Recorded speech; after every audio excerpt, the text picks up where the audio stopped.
এবারে চট্টগ্রামে ঐতিহ্যবাহী জব্বরের বলি খেলায় ১১৫তম আসরে চ্যাম্পিয়ন হয়েছেন কুমিল্লার বাঘা শরীফ বলি। ফাইনালে একই জেলার বলি রাশেদকে পরাজিত করে প্রথমবারের মতো চ্যাম্পিয়ন হন তিনি।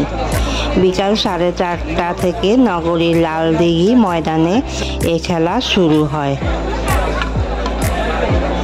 তিনি বলেন, ফাইনালে প্রায় 11 মিনিট লড়াইয়ের পর বাঘা শরীফের কাছে হেরে যান রাশেদ। তারা দুইজনই কুমিল্লা জেলার বাসিন্দা ছিলেন। এবারে বলি খেলা চ্যাম্পিয়নকে 30,000 টাকা ট্রফি দেওয়া হবে, আর 30,000 টাকা দেওয়া হবে। দ্বিতীয় স্থান অধিকারীকে 20,000 টাকা দেওয়া হবে, ট্রফি দেওয়া হবে। আর তৃতীয় স্থান অধিকারীকে 10,000 টাকা ও চতুর্থ স্থান অধিকারীকে 5,000 টাকা পুরস্কার দেওয়া হবে। এই বলি খেলার অনুষ্ঠানে প্রধান অতিথি ছিলেন রেলপথ মন্ত্রণালয় সংক্রান্ত সংসদীয় স্থায়ী কমিটির চেয়ারম্যান। আর বিশেষ অতিথি ছিলেন বলি খেলার স্পন্সর প্রতিষ্ঠান এনএসটি স্পোর্টস কমপ্লেক্স ব্যবস্থাপনা পরিচালক সৈয়দ মোহাম্মদ তানসির।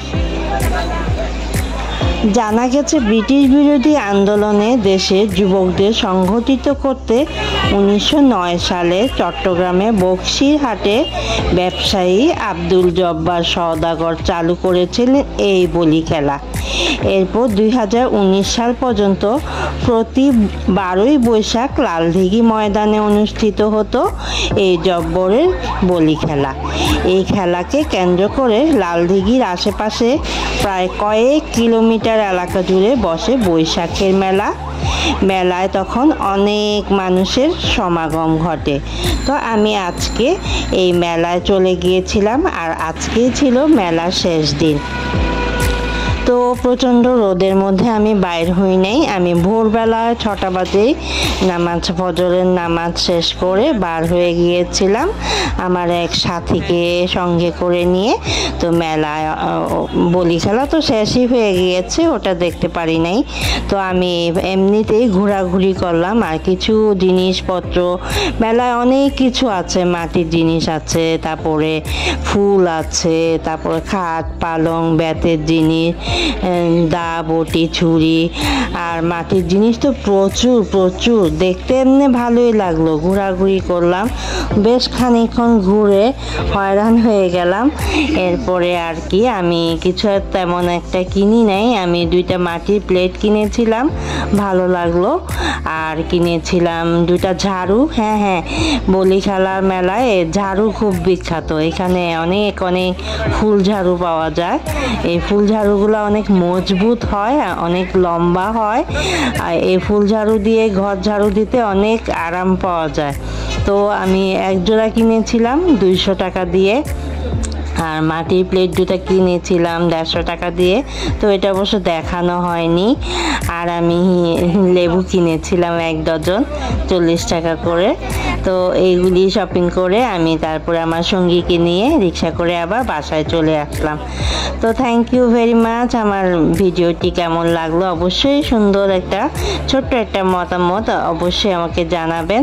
তো আপনাদের কমেন্ট করতে আমার অনেক অনেক ভালো লাগে। আসলে আমি প্রায় সময় কমেন্ট পড়ি এবং কমেন্টের রিপ্লাইও করি। তো অবশ্যই কমেন্ট করে আমাকে জানাবেন। আমি খুব উৎসাহিত বোধ করব পরবর্তী ভিডিও বানানোর জন্য। তো কেমন লাগলো অবশ্যই লাইক করবেন, আর যারা নতুন আর কি আমার চ্যানেলে অবশ্যই সাবস্ক্রাইব করে আমাকে এগিয়ে নিতে সাহায্য করবেন। ইনশাল্লাহ আপনাদের দোয়ায় আমি যেন আরও এগিয়ে যেতে পারি, আপনাদের সহযোগিতায়। আপনারা আমাকে অবশ্যই সাপোর্ট করবেন এবং একটি ছোট্ট লাইক করে দিবেন। ইনশাল্লাহ আবার নতুন একটি ভিডিও নিয়ে হাজির হব। ততক্ষণ পর্যন্ত সবাই ভালো থাকুন, সবাই সুস্থ থাকুন, নিরাপদ থাকুন। এই গরমের মাঝে সবাই বেশি বেশি করে লিকুইড খাবার খাবেন এবং পানি খাবেন, এবং অবশ্যই ছাতা নিয়ে বের হতে হবে। আর একদম প্রয়োজন না হলে গরমে আসলে না বের হওয়াই ভালো। আমি তো ভোরবেলা গিয়েছিলাম, আমার কাছে এতটাই আর গরম লাগেনি। তো এই আর কি। তো আপনারা সবাই আমার জন্য দোয়া করবেন। আজকে এখানেই রাখছি। আসসালামু আলাইকুম, আল্লাহ হাফেজ।